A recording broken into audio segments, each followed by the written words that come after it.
Long time no see, everybody. Y'all remember that saying? We are going to take a revisit of the dark timber honey badger, as you see before you.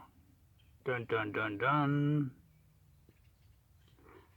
This knife has been a grail knife of mine for many years now, as I might have stated in the last video, and it is finally a reality.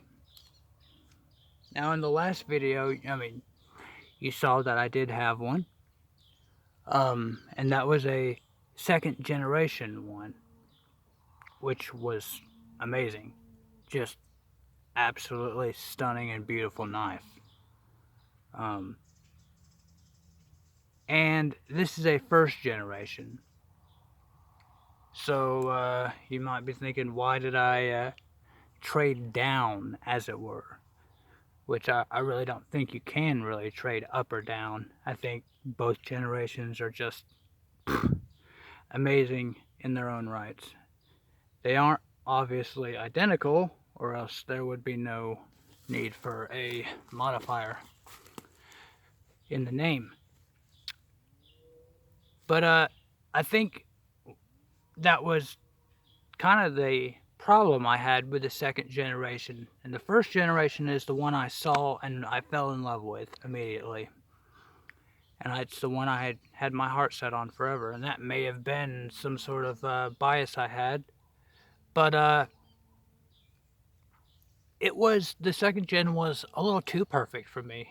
A little too beautiful. I never wanted to get it dirty. I never wanted to really beat on it. And I didn't. I used it for some cutting a little bit, but I didn't use it as much as I wanted to. And one of the biggest differences between the Gen 1 and Gen 2 are the finishes. So the Generation 1, as you can see here, it has a full bead blasted finish. It's just one finish on the grind and flats, tang, everything. On the Generation 2, they had two different finishes. They had a acid wash on the grind and satin on the flats, and then they had I believe it was a tumbled, something like a tumbled on the grind and satin flats. That is a full bead blast. The satin obviously shows a lot more dirt and stuff like that. This bead blast, you get it dirty and you don't notice it as much. You're not going to have a problem with like fingerprints. But also there was another thing that I really liked about this. The grind on this one is higher. The other one, the Gen 2s, they had more of a saber. This one, I think, is more of a high flat. It's a saber, but the grind goes higher up, and I like that. A saber grind is obviously going to be better for things like batoning, and it's gonna, it's just gonna split wood better. But a flat grind is going to be more slicier for cutting, actual, straight up cutting, what a knife is intended to do. And with a high flat, which means your flat grind is, you got a high flat up here, your flat grind right here, you kind of get the best of both worlds. You get more slicing capabilities with your flat grind, and the saber allows you to split wood better. A good example of that actually is on the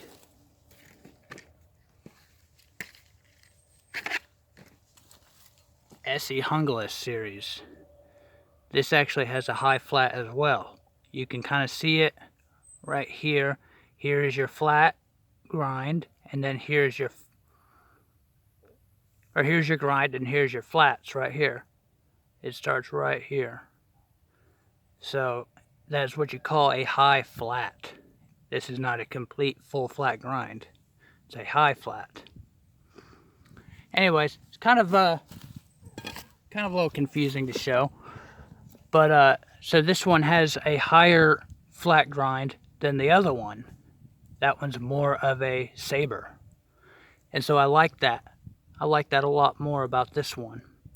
Also, one of the bigger differences is that on the Generation 1, the pommel right here was more exposed than the Gen 2. The Gen 2s weren't exposed at all. And I don't think that that's actually a difference in the construction of the steel. It's a difference in the construction of the scales.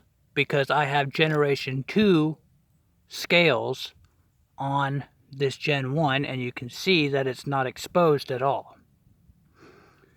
And that's just a consequence of the different scales. So, but what I am making this video about today is to show you, to talk about why this was a grail knife for me, why it's going to be, why it is, is my, main knife, and things that I love and things that I wish that it kind of had. And we're going to give it a somewhat of a comparison. So stick around. So right here you have two very iconic knives. You have the SE6 and the Dark Timber Honey Badger that we were just talking about. Now, if I remember correctly, Peter Kohler, he's the maker of Dark Timber knives, and I think I remember him saying in a video that the SE6 was like one of his most favorite production knives, and it was definitely inspirational, I guess, in the creation of this Honey Badger. Not that he's, ripping anything off from the SE6, of course not. There's a ton of differences, but that, he definitely kind of improved on a design like this. This is a very common design, so there's like a ton of knives out there. You can't really call people ripping off this design because it's just a very basic design. Not that that's a bad thing. I actually prefer it to all the funky grinds out there and stuff like that. Funky designs. So I brought this out to compare because the SE6 actually has a couple things, and there's really only two things about this knife that I wish it had that the SE6 actually does have. Of course, the SE6 doesn't have everything that this one does. So, and the first thing, if I'm so brave to modify it myself, is some jimping right here. I really like that jimping when you are doing this choking up position. I like having that jimping there to grab your fingers. I like the raised jimping too, as opposed to the leveled jimping. This one is all the way flat. Not a big deal at all. If I'm so brave, I could, put a few notches in there with a Dremel or something, or have somebody do it. I don't think I'll ever be brave enough to do that. Not a big deal. The second one, though, that I wish it did have was a exposed pommel like this. I think Survive Knives has the best pommels. Miller Brother Blades has the same type of pommel as well.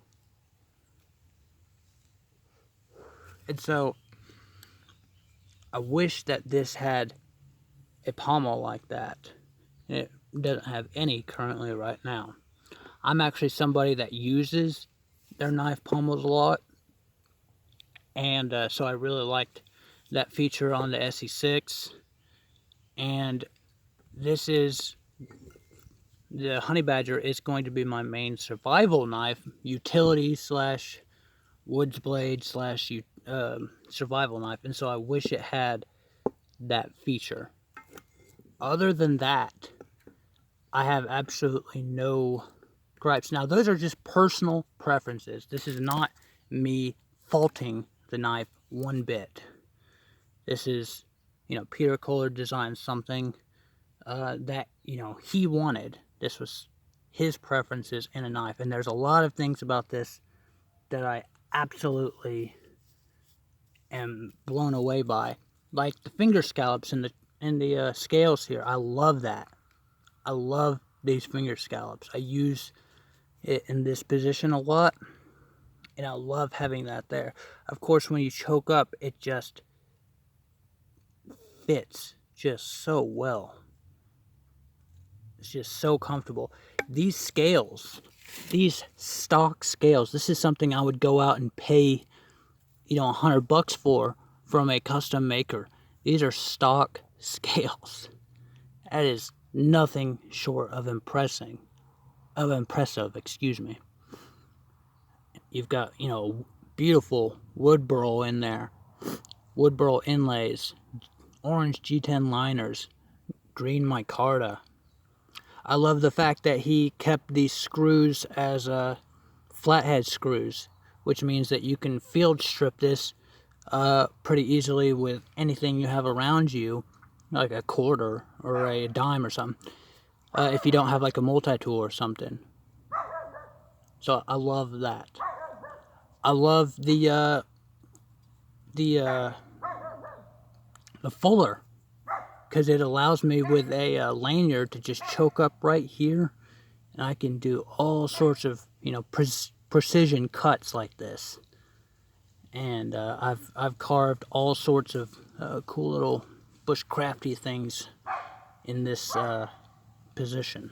I really like that. Of course, with the skeletonized tang and this fuller, it makes this knife a lot lighter than it should be, or that it normally would be. This SE6 is a smaller knife, shorter knife, and thinner too, as far as the blade goes.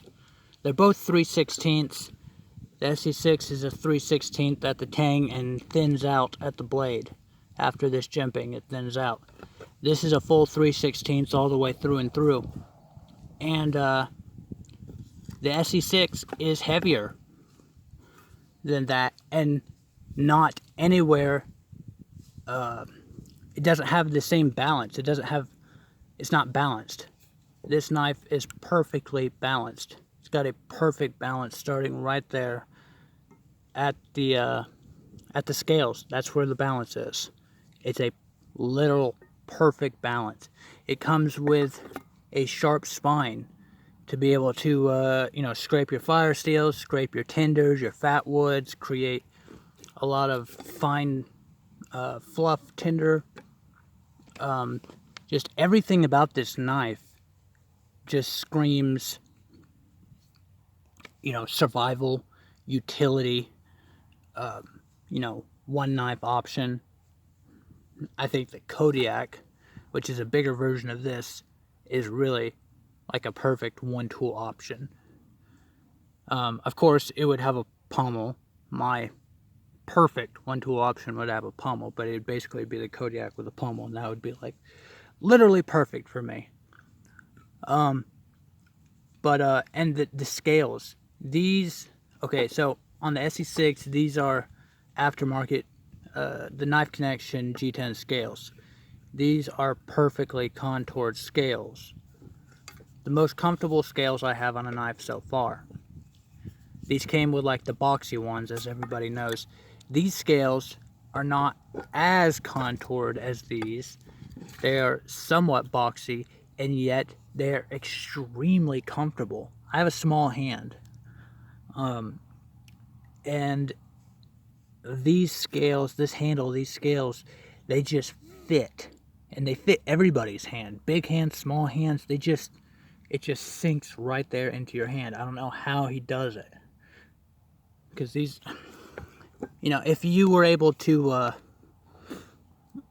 hold both of these, you would be able to feel the difference and know what I'm talking about. These are definitely more rounded than these, and yet these scales, it just fits perfectly in your hand. I can't explain it. You'd have to hold it.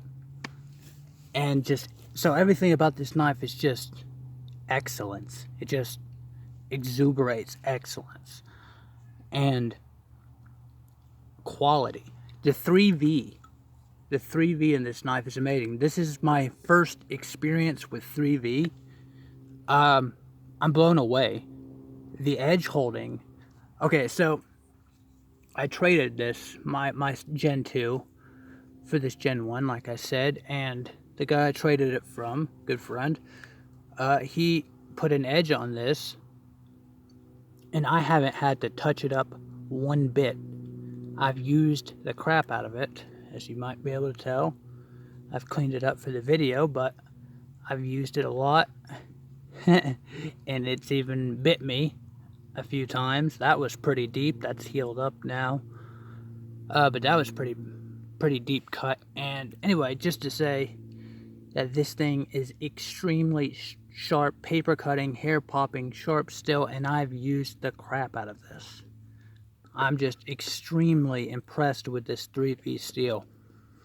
And that's the consequence of, you've got Peter Kohler, who's an excellent, one of the tippy top dogs in the knife world, and a wizard with 3V. And then he sent it to Peter's Heat Treat, no relation, who is like, everyone talks about, Rowan being the best for 1095. Well, Peter's Heat Treat is who you send your 3V steel for your heat treating. And so between those two aspects, those two companies, you've got this amazing 3V steel that is just held an edge for so long. And man, I don't know if I can get this on camera. Just look at that. Look at how beautiful that is. Look at how beautiful that is. Perfect. Perfect. The edge angle is perfect. It just slices through everything it comes in contact with.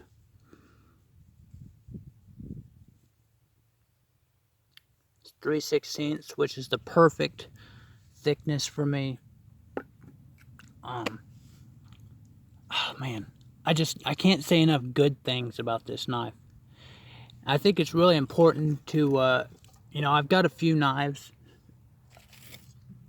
These three, the Hongless 2, the SE6, and now the Honey Badger, are my main three fixed blades that I own. I try not to own a ton of them because I want to get used to the ones I have.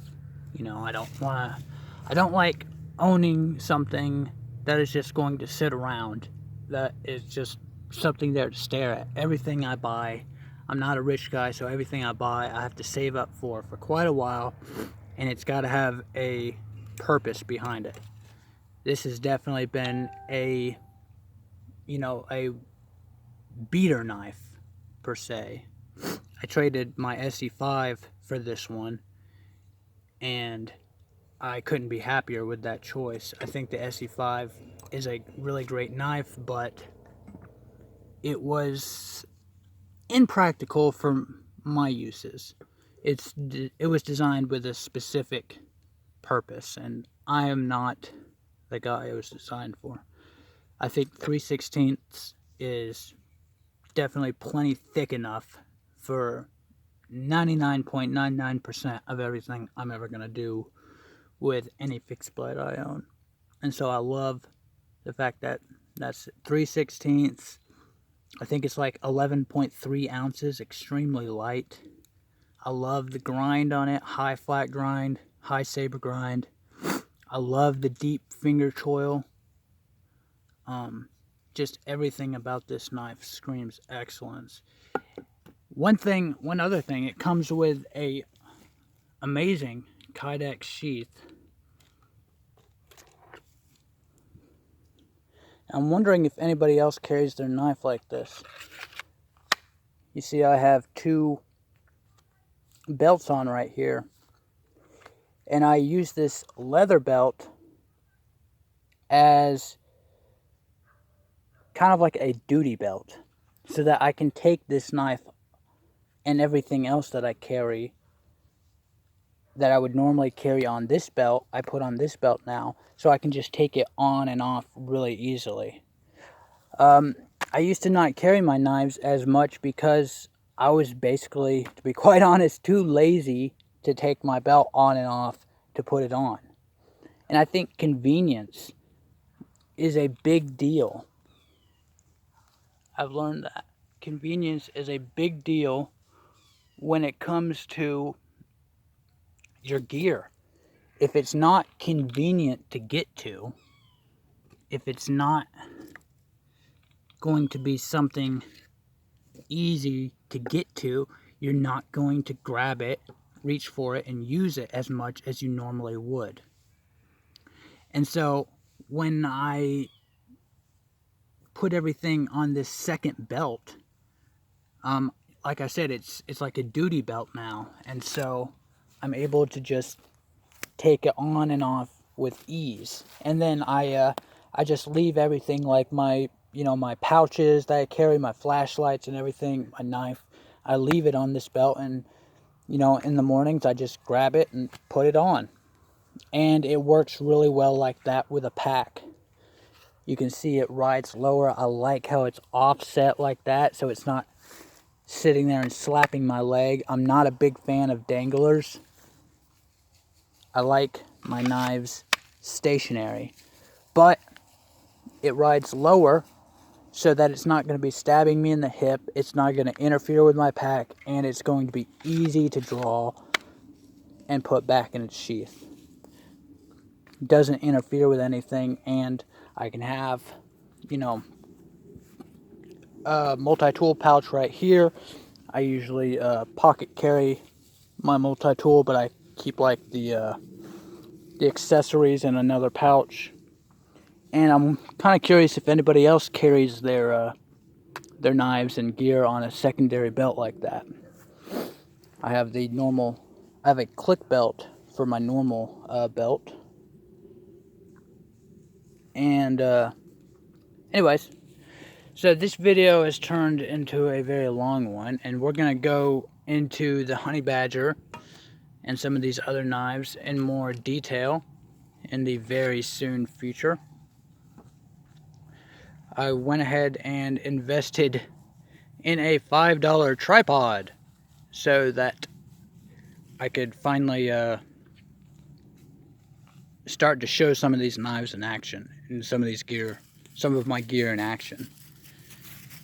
With my little mascot helping me out, of course. My couple mascots here. So anyways, I guess that's all I've got for now. I've let this drag on way too long, so until the next time, guys, we are going to show this bad boy in action next time. Later.